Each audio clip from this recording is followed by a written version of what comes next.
es todo para mí, soy feliz, pues vive en mí. Ya no puedo yo dejar su santo.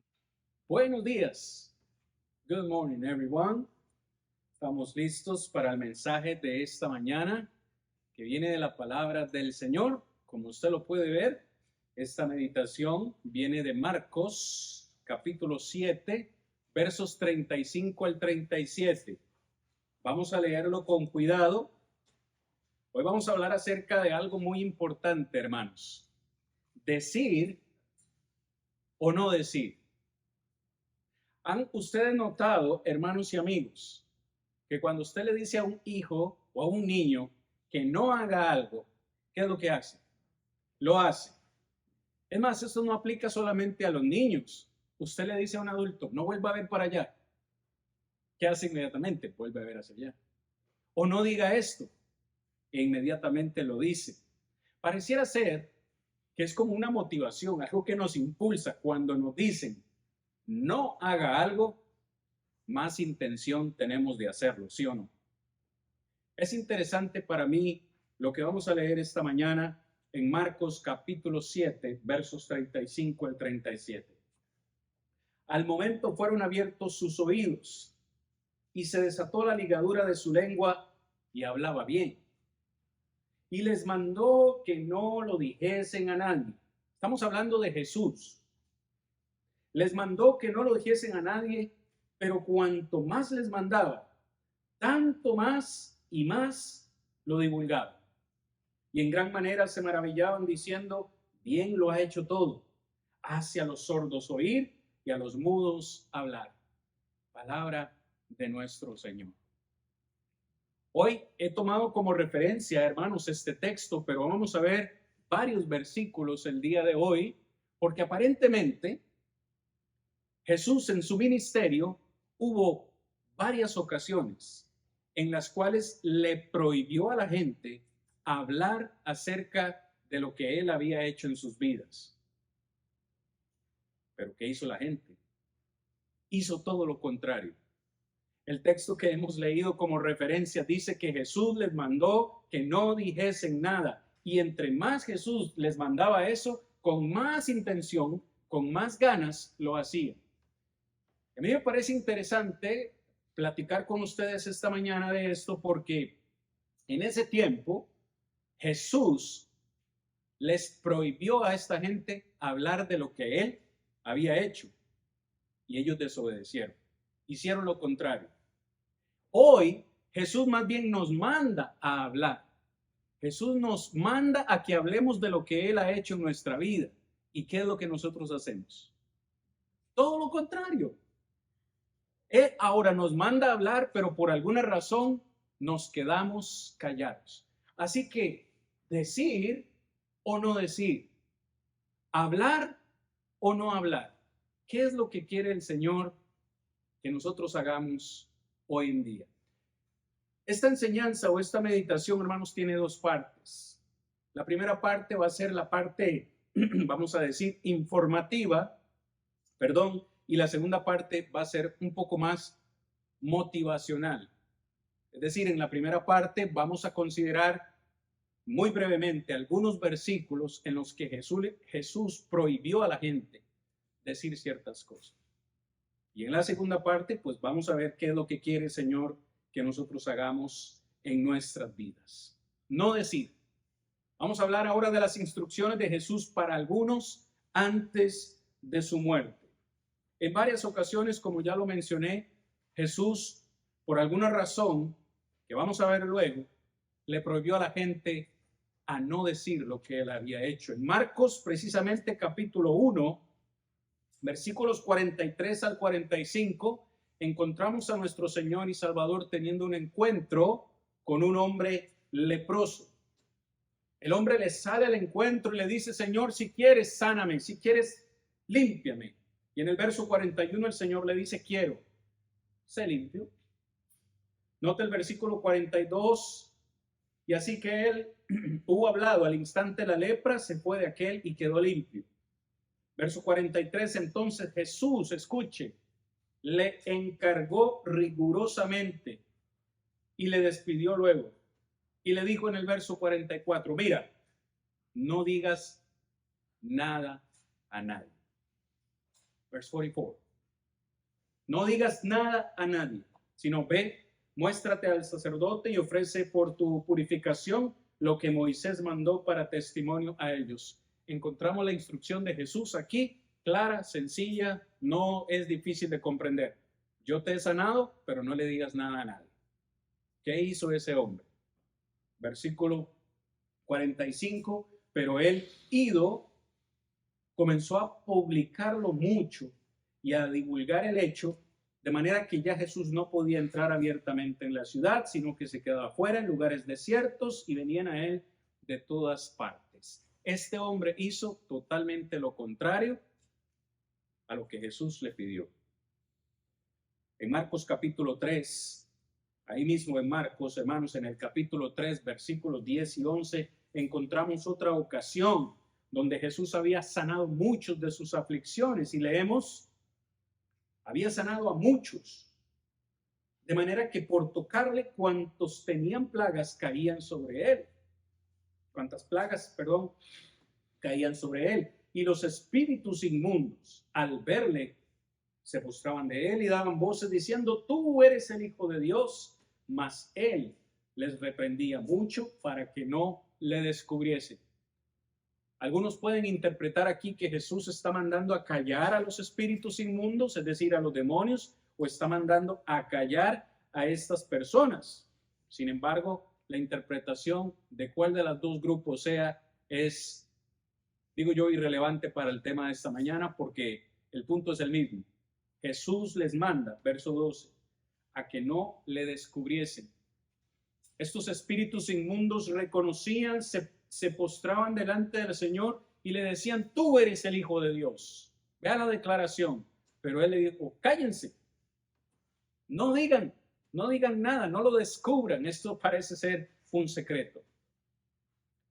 El siguiente ejemplo que encontramos en Marcos capítulo 5, versículos 41 al 43. Probablemente usted conoce la historia.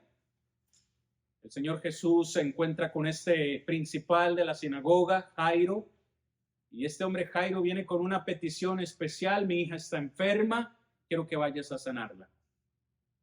Leemos en el versículo 41 del capítulo 5 lo siguiente, hermanos. Y tomando la mano de la niña le dijo, Talita cumi, que traducido es niña, a ti te digo, levántate. Y luego la niña se levantó y andaba, pues tenía 12 años. Y se espantaron grandemente. Subraye, por favor, en su Biblia. Después de la resurrección de esta niña, que por cierto, en ese cuarto solamente estaba Jesús, los padres de la niña, le dice en el verso 43, pero él les mandó mucho que nadie lo supiese. Y dijo que se le diese de comer. En esa ocasión, Jesús tomó a sus tres más allegados, Pedro, Jacobo y Juan. ¿Por qué solamente tomó a 3 de sus discípulos y a los padres de la niña? Porque muchos se habían burlado. Jesús dijo, ella no está muerta, solamente duerme. Y muchos comenzaron a hacer burla. El Señor entra solamente con los padres, sus 3 discípulos más cercanos, y les manda después de la sanidad o de la resurrección de esta niña, y le dice, o dice el texto, que les mandó mucho, que nadie lo supiese. La pregunta es, ¿por qué, hermanos? Aún no hemos visto todos los ejemplos, pero yo sigo haciendo la pregunta, ¿por qué Jesús no quiere que se hable de los muchos milagros, sanidades y obras maravillosas que Él está haciendo en este momento? ¿Cuál es la razón por la cual Jesús les pide a estas personas que se queden calladas? En el capítulo 7, versículo 35 al 37, que ya lo leímos en la introducción de este tema, el Señor Jesús va a sanar a un hombre sordomudo, un hombre que no podía escuchar, un hombre que no podía hablar, y cuando les sana, les hace exactamente la misma petición.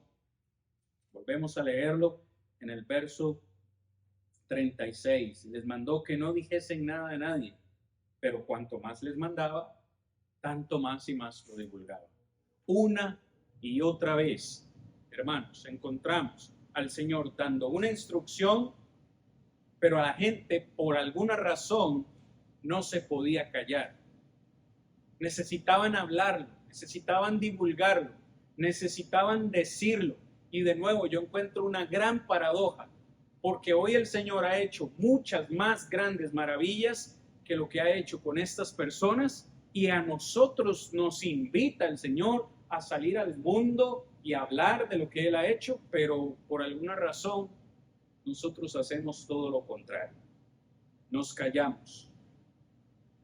Analicemos ahora en Marcos capítulo 8, versículos 25 al 26, en esta sanidad del ciego de Betsaida. En el verso 25, luego le puso otra vez las manos sobre los ojos e hizo que mirase, y fue restablecido y vio de lejos y claramente a todos.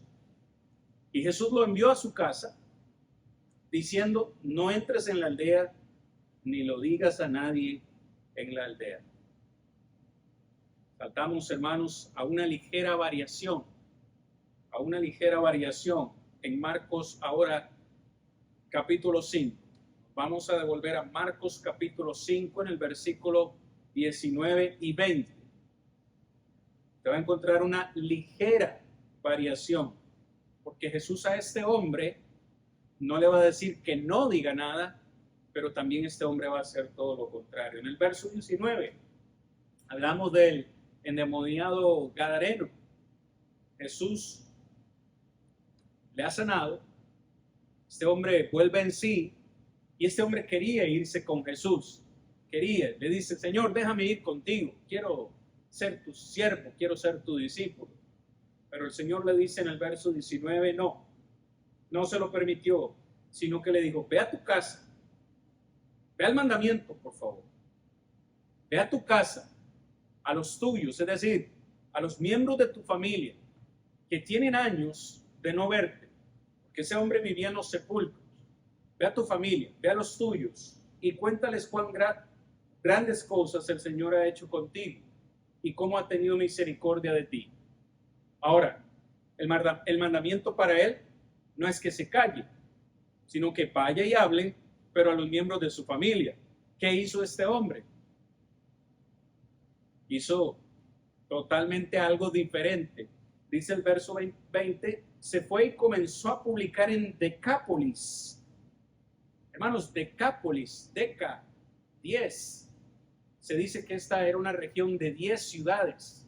O sea, cuando usted lee Decápolis, son 10 ciudades. Este hombre se fue a publicar por 10 ciudades cuán grandes cosas Jesús había hecho con él, y todos se maravillaban.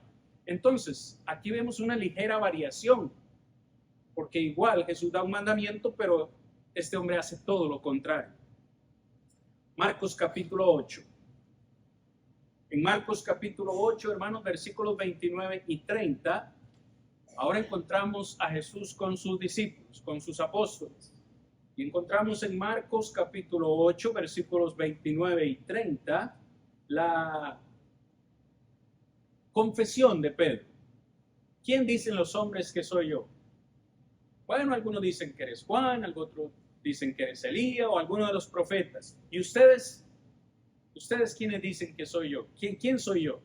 Pedro se levanta y hace la confesión: tú eres el Hijo del Dios viviente. Verso 29, después de esa confesión, el Señor les manda, en el verso 30, que no dijesen esto de él a ninguno. Escuchen, Pedro ha confesado: tú eres el Hijo del Dios viviente. Y Jesús les asegura: esto es cierto, esto es así. Yo soy el Hijo de Dios, pero no se lo digan a nadie. ¿Es en serio? La más grande verdad de toda la historia humana, el Hijo de Dios entre nosotros, y Jesús quiere que nadie lo sepa. ¿De verdad tenían que callarse? ¿Por qué es la pregunta? Pedro, Santiago y Juan en el monte de la transfiguración. En Marcos capítulo 9, versículos 9 y 10, también se les encomienda lo siguiente. Marcos capítulo 9, en el verso 9. Y descendiendo ellos del monte, les mandó que a nadie dijesen lo que habían visto, sino cuando el Hijo del Hombre hubiese resucitado entre los muertos. Verso 10. Y guardaron la palabra entre sí, discutiendo qué sería aquello de resucitar de los muertos. Es decir, en el monte de la transfiguración aparecen Elías y Moisés. Y Pedro decide hacer 3 altares, uno para cada uno. Pero una voz del cielo dice: este es mi Hijo amado, en quien tengo complacencia, a él oíd. Después de que ha pasado todo esto, ellos descienden del monte y Jesús les dice: miren, que no le digan a nadie de esto. Y en esa ocasión, de nuevo, están sus 3 discípulos más cercanos, Pedro, Jacobo y Juan. Y les dice: no se lo digan a nadie, es decir, ni siquiera al resto de los discípulos. Guárdenme el secreto y les voy a decir cuándo tienen que decirlo. Dice el texto: díganlo cuando el Hijo del Hombre haya resucitado de entre los muertos. Y ellos dijeron, o iban en el camino, discutiendo entre sí, diciendo: sí, Señor, vamos a guardar el secreto, pero no entendían todavía muy bien a qué se refería con la resurrección entre los muertos. Entonces, hermanos, en esta parte que hemos visto, hasta esta parte, hasta este momento, en esta primera sección, de manera muy rápida, he querido compartir con ustedes algunos versículos donde Jesús explícitamente le prohibió a algunos a no hablar de las maravillas que él había hecho. En esta parte, en esta segunda parte, vamos ahora a hablar acerca de las posibles razones. Porque yo he hecho aquí una pregunta: ¿por qué Jesús quiere que la gente se calle? ¿Por qué las personas no pueden hablar de sus maravillas? Y quiero que note, por favor, que estas son posibles razones. No digo que esta sea una verdad absoluta, son las posibles razones por las cuales el Señor Jesús encomendó esto. En primer lugar, creo que una posible razón fue proteger a los sanados del daño o del peligro. En los evangelios, principalmente, hermanos, vemos algunas consecuencias que surgían cuando Jesús sanaba a alguien. En Juan capítulo 9, no vamos a ir a los textos, hermanos, por tiempo, pero en Juan capítulo 9, versículo 34, Jesús, sana a un ciego de nacimiento. Cuando ese hombre fue sanado, los fariseos y los sacerdotes empezaron y vinieron a este hombre y empezaron a hacerle preguntas. Dinos, ¿quién te ha sanado? No sé quién me ha sanado. Díganos, dinos. Y comienzan como a instigarlo con preguntas, y no solamente a él, sino a sus familiares. Vienen y le preguntan a sus papás, a sus padres: ¿es este hijo de ustedes? ¿No es que estaba ciego? Sí, es hijo de nosotros. Y sí, estaba ciego. ¿Cómo haya recuperado la vista? No sabemos. Y, hermanos, vemos que hubo una fuerte instigación a los miembros incluso de la familia de ese hombre por saber quién le había sanado. Y el hombre en esta oportunidad dijo: yo ni siquiera sé, solo sé que debe ser un gran profeta. Entonces vemos, hermanos, que probablemente en algunas ocasiones Jesús, para proteger al sanado o al que había sido sanado, y a los miembros de su familia, mejor les dijo: no digan nada, porque ustedes van a tener un problema. Una posible razón. La segunda posible razón, hermanos, y este tal vez, perdón, lo leemos, como ya lo he mencionado, en Juan capítulo 9, versículos 18 al 23. Vamos a leerlo para que ustedes vean la instigación contra las familias en especial de este hombre ciego. Juan capítulo 9, versículos 18 al 23. Pero los judíos no creían que él había sido ciego y que había recibido la vista, hasta que llamaron a los padres del que había recibido la vista y le preguntaron diciendo: ¿es este vuestro hijo, el que vosotros decís que nació ciego? ¿Cómo pues está viendo ahora? ¿Cómo es posible que vea ahora? Sus padres respondieron y le dijeron: sabemos que este es nuestro hijo y sabemos que nació ciego, pero cómo éste vea ahora no lo sabemos, o quién le haya abierto los ojos tampoco sabemos. ¿Qué edad tiene? Pregúntale a él, él hablará por sí mismo. Esto dijeron sus padres, escuche, porque tenían miedo de los judíos, por cuanto los judíos ya habían acordado que si alguien confesara o confesase a Jesús que era el Mesías, ese sería expulsado de la sinagoga. Por eso dijeron sus padres: ¿qué edad tiene? Pregúntale a él. Vea todo el complot. Creo que una de las posibles razones por las cuales Jesús hace eso es para evitarle un problema no solo al sanado, sino a sus familias. Siguiente razón: para suprimir, hermanos, demasiada emoción y multitudes masivas. Cuando Jesús sana al hombre leproso, en Marcos capítulo 1, lo hemos leído, Jesús le dice a ese hombre: ve y preséntate al sacerdote, cumple la ley de Moisés, pero no digas nada. No digas nada a nadie. Ese hombre hizo todo lo contrario y fue y anunció lo que Jesús había hecho. Cuando usted lee el verso 45, dice que fue tanta la pompa, la noticia, el boom, que dice que ya Jesús no podía entrar en esa ciudad libremente. Porque eran tantas las multitudes tratando de encontrar a Jesús que ya ni podía entrar ahí. Algo que siempre me ha parecido fascinante es que un leproso, o este leproso en particular, no podía entrar a la ciudad por su enfermedad.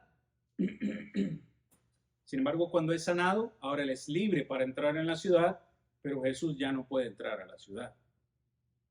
Es maravilloso, pero es una posible razón, perdón, por la cual el Señor dijo que debía callarse. Siguiente: para evitar esfuerzos frenéticos para obligar a Jesús a ser el rey de los judíos. En Juan capítulo 6, si usted está ahí, lea conmigo por favor el verso 15.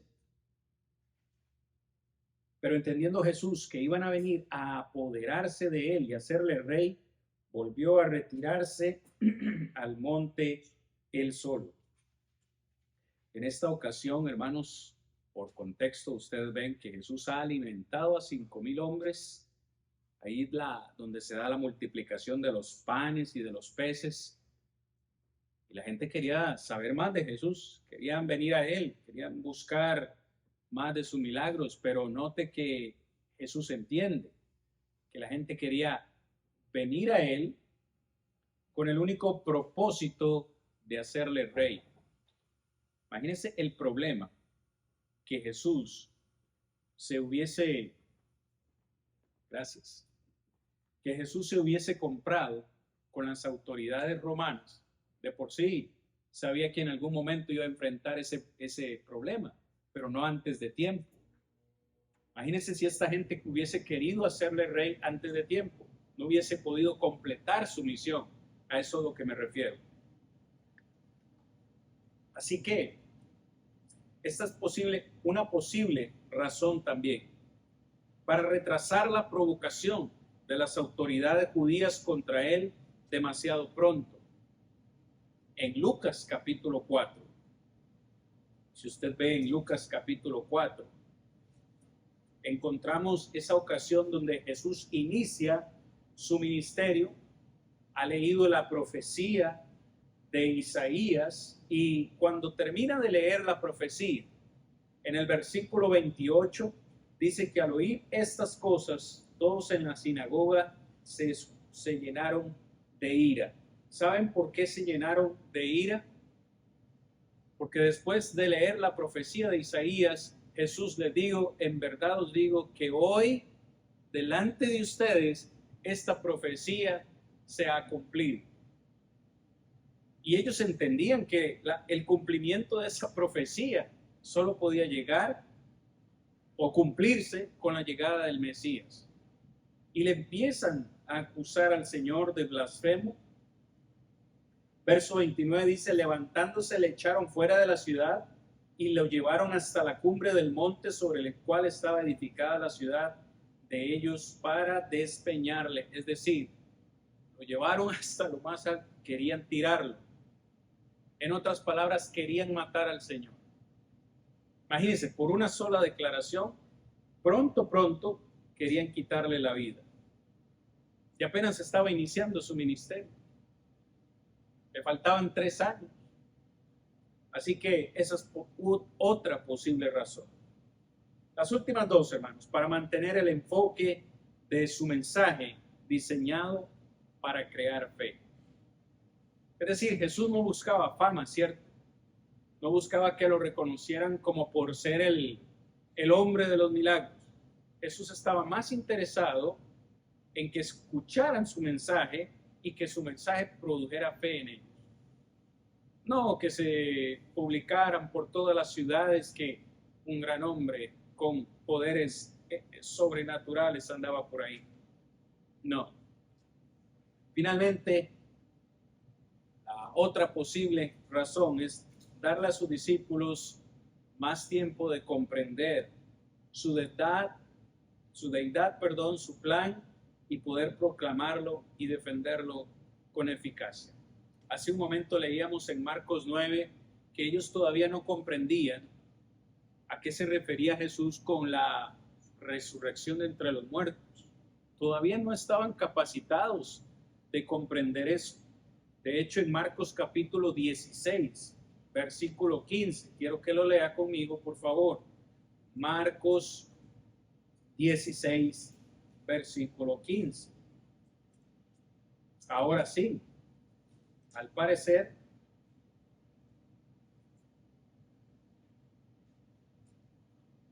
el Señor los envía a predicar. Marcos 16, versículo 14, por favor véanlo. Finalmente, se apareció a los 11 mismos y estando ellos sentados a la mesa, les reprochó su incredulidad y dureza de corazón, porque no habían creído a los que le habían visto resucitado. Es decir, durante su vida y ministerio le dijo, voy a resucitar, no lo creyeron, ahora muerto, ha resucitado, algunas personas lo han visto y le dicen a estos hombres, Jesús ha resucitado, pero aún no lo creían. ¿Entienden? Pasó mucho tiempo, hermanos, antes de que los discípulos del Señor estuvieran totalmente capacitados para entender de lo que Él hablaba. Así que otra posible razón entonces fue para darle tiempo a ellos de digerir, de comprender el mensaje de su palabra. Estas pueden ser tan solo algunas posibles razones por las cuales Jesús les dijo a esta gente, no digan nada. Pero para ellos, hermanos, el tiempo ya pasó. Ahora el Señor nos da a nosotros instrucciones diferentes hoy. A nosotros el Señor sí, escuche que lo digo con cuidado, sí nos manda a hablar de lo que Él ha hecho en nuestras vidas. Aquellos a quienes se les dice que debemos hablar somos nosotros. Yo quiero que entendamos que el mismo, ¿cómo decirlo? El mismo grupo de personas que hemos visto en la primera parte, en cierta forma se ven representados en nosotros hoy en día. ¿Cuál fue el primer ejemplo que puse en la primera sección? La del leproso, que fue sanado en Marcos capítulo 1. Pues a quienes se les invita a hablar hoy, a todos aquellos que hemos sido limpiados de la lepra del pecado, a todos que hemos sido perdonados de nuestros pecados, El pecado era la lepra, hermanos, era una enfermedad devastante. Una enfermedad que apartaba a la gente de la sociedad, de sus familiares. Los leprosos tenían que estar aislados, fuera, en un campamento, separados de todos los demás. El pecado es precisamente una enfermedad de lepra, nos separa, nos aísla de la presencia de Dios. Pero ¿quiénes son los que tienen que hablar hoy en día? Los que hemos sido limpiados de la lepra del pecado.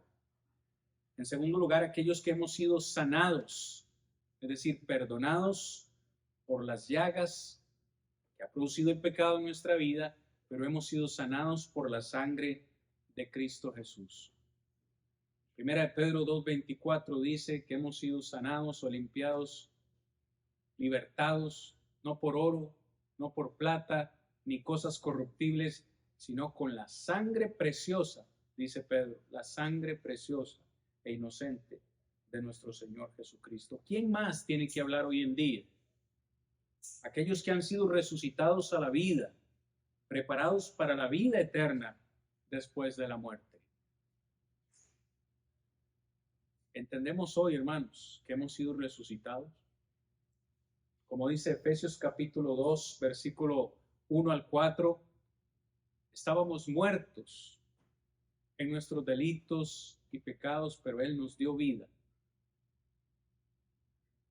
Imagínese usted, hermano, amigo, trate de poner las dos imágenes en su mente. Estos hombres y mujeres que recibieron sanidad en el Antiguo Testamento no podían callarse lo que el Señor había hecho con ellos. Y Jesús les dice, no hablen, pero ellos iban y anunciaban abiertamente todo lo que Jesús hizo. Hoy nosotros tenemos algo más grande que eso, la salvación de nuestra alma, la limpieza de nuestros pecados, y el Señor nos dice, id y predicad el evangelio a toda criatura. El Señor más bien nos invita a ir y hablar a los demás de lo que Él ha hecho. Pero ¿qué hacemos nosotros? Parece que no hay motivación. No queremos salir al mundo. Ese es el mensaje que yo quiero transmitir en esta mañana. Que debemos de alguna forma motivarnos, porque con nuestros hechos realmente demostramos que no valoramos lo que el Señor ha hecho. Sí, el Señor me salvó, pero ¿por qué debería decirlo? ¿Por qué debería andarlo anunciando? Porque el Señor me manda a hacerlo.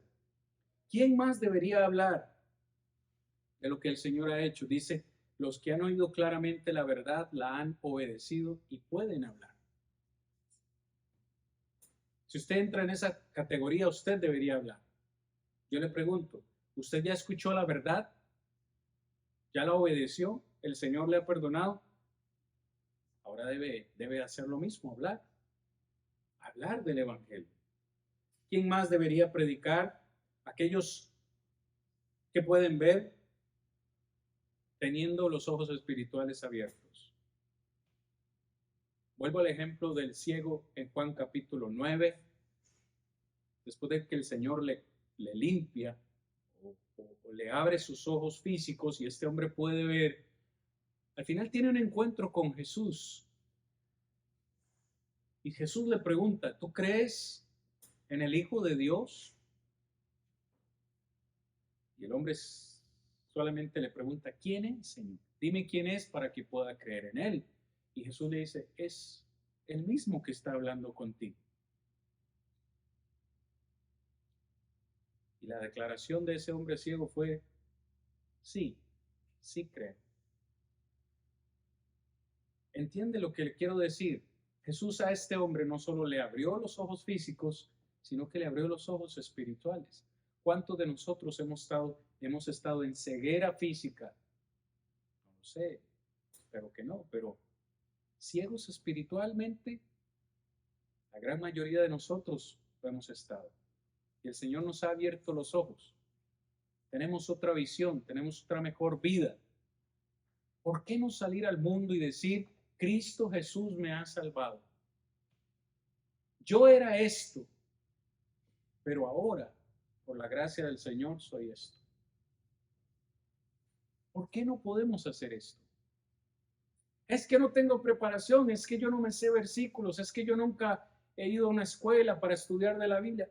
No hace falta, hermanos, saber la Biblia de principio a fin. No hace falta ir a una escuela, saber griego o saber hebreo. No hace falta eso. Simplemente salga o salgamos a hablar de lo que Él ha hecho en nuestra vida. Hable del perdón que usted ha recibido. Vaya y dígalo. Es lo que el Señor quiere que usted haga. De nuevo, vaya a esos ejemplos del Antiguo Testamento. ¿Acaso esos hombres y mujeres eran eruditos o conocían al principio hasta el fin la Biblia? No. Simplemente fueron y hablaron lo que el Señor hizo con ellos. Y la gente se maravillaba de escuchar. ¿Qué es lo que nos detiene a nosotros de hablar, hermanos?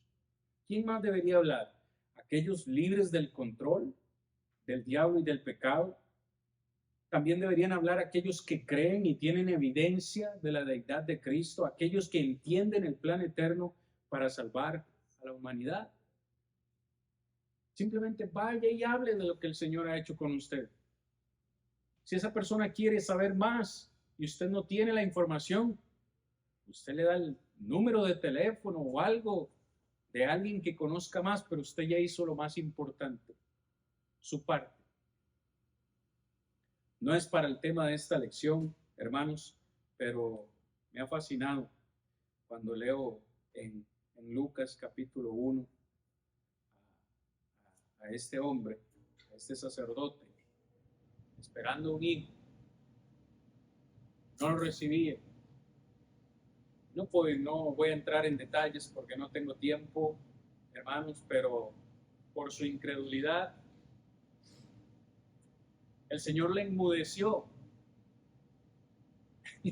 Y resulta que él quería hablar de lo maravilloso que el Señor había sido con ellos. Estar hablando de lo que el Señor había hecho, pero el Señor, como castigo, lo enmudeció y no podía hablar. Solo piense por un momento, ¿cómo cambiaría su vida si el Señor le quitara a usted el don de poder hablar? Yo en particular me quedaría sin trabajo, yo no sé de ustedes. Yo sin poder hablar no puedo ser predicador, me quedaría sin trabajo. Pero imagínese que usted tenga una gran noticia, usted tiene una gran noticia y el Señor, cuando usted va a dar esa buena noticia, lo enmudece, le quita el poder hablar. ¿Cómo habla usted de esa buena noticia? Tenemos todas las habilidades, vemos, oímos, hablamos, respiramos, tocamos. ¿Cómo cambiaría su vida para predicar el evangelio si usted no pudiera caminar? Si estuviera en una silla de ruedas, si estuviese postrado en una cama, si no pudiese comer. Tenemos todas las habilidades y todas las bendiciones para salir a hablar, pero no tengo tiempo. Tengo mucho que hacer. No tengo conocimiento. Y esto y lo otro, sobran las excusas. Yo le pregunto, hermano, ¿cuántos miembros de su familia todavía no han alcanzado la salvación? El Señor nos dice en Marcos 16:15, id por todo el mundo y predicad el evangelio. Ok, excelente. Tenemos que ir a todo el mundo. Pero en primer lugar están los miembros de nuestra familia, ¿cierto? Es decir, usted no puede salir al mundo y salvar a los demás si usted todavía no ha hecho su parte en salvar a los miembros de su propia familia. Hábleles, invíteles, motíveles para que ellos se enamoren de lo que usted ha experimentado. Hay razones obvias, y con esto termino esta lección. Hay razones obvias para cumplir este mandamiento. ¿Por qué tenemos que salir y hablar de lo que el Señor ha hecho por nosotros? En primer lugar, tiempo. Sabe que nosotros podemos comprar muchas cosas en esta vida, pero no podemos comprar tiempo. Yo no puedo comprar un día más de mi vida. No puedo ir al pasado y cambiar lo que hice mal. No puedo ir al futuro para ver qué va a acontecer. El tiempo, hermanos, es el mismo para todos. Hoy estamos en el presente, ¿cierto? Hay un tiempo que tenemos para hacer esto. Yo a veces quisiera ir al pasado y poder hacer lo que no hice cuando tenía 20, pero ya no puedo. Quisiera volver a hacer lo que no pude hacer cuando tenía 30, ya no puedo. Cuando tenía 40, ya no tengo, ya no tengo esa oportunidad. Ahora tengo 43 y lo que puedo hacer, lo puedo hacer ahora cuando tengo 43. La segunda razón obvia es por un problema universal. Ese problema universal es el pecado. ¿Por qué tengo que salir a hablar de lo que Cristo ha hecho por mí? Porque el pecado está asesinando a muchas personas. No es el cáncer, no es el SIDA, no es el COVID, no es ninguna enfermedad. La enfermedad más grave y por la cual han muerto muchas personas es el pecado. El Señor me dice, vaya por todo el mundo y háblele a la gente. La tercera razón, hermanos, es por la esperanza. Hay un mensaje final que debemos compartir. Ese mensaje es el Evangelio, las buenas nuevas de salvación. Si usted sabe que un vecino suyo tiene cáncer y usted conoce la cura del cáncer y usted no le dice a su vecino cuál es la cura, ¿no considera usted que sería asesinato si esa persona se muere sin recibir esa información? Si usted sabe que su vecino tiene pecado y usted sabe cuál es la cura del pecado y usted no se la da, perdóneme, pero usted también será culpable el día del juicio. Yo seré culpable por no hablar a mi vecino, a mi amigo, a mi familiar de lo que el Señor puede hacer en sus vidas. Siguiente, hermanos, razón obvia es por la salvación. Hay una oportunidad inmerecida para todos. Debemos decirle a la gente que tienen que creer, pero que también tienen que bautizarse para que puedan ser salvos. Marcos 16:16. El que creyere y fuere bautizado será salvo. Y la última razón, hermanos, para salir a predicar el Evangelio es porque hay un castigo innegable. Hay un infierno aguardando para aquellos que son desobedientes. Y debemos tratar de sacar la mayor cantidad posible de gente de ese lugar. Aquel que no creyere, dice el texto, será condenado. Hermanos, hay muchas razones más por las cuales predicar el Evangelio, pero estas solamente son algunas. Si usted en esta mañana reconoce que está viviendo en pecado o que necesita la salvación del Señor, siempre me gusta dejarles estos pasos que usted ya conoce. Creer en Jesucristo, arrepentirse de los pecados, confesar su nombre. Como he dicho, bautizarse es indispensable para el perdón de los pecados, para luego salir y servir al Señor fielmente. Decir o no decir, hablar o no hablar. Hermanos, nosotros sí tenemos que hablar, sí tenemos que decir lo que el Señor ha hecho en nuestra vida. Y espero que salgamos esta semana a cumplir este mandamiento, sea con su familia, con sus compañeros de trabajo, con su vecino. Una persona hará la diferencia. Si usted en toda su vida solo le habla a una persona y esa persona logra ser salva por lo que usted le ha dicho, hará la diferencia. Salgamos y hagámoslo, hermanos, esta semana. Él es todo para mí, soy feliz, pues vive en mí. Ya no puedo yo dejar su santo.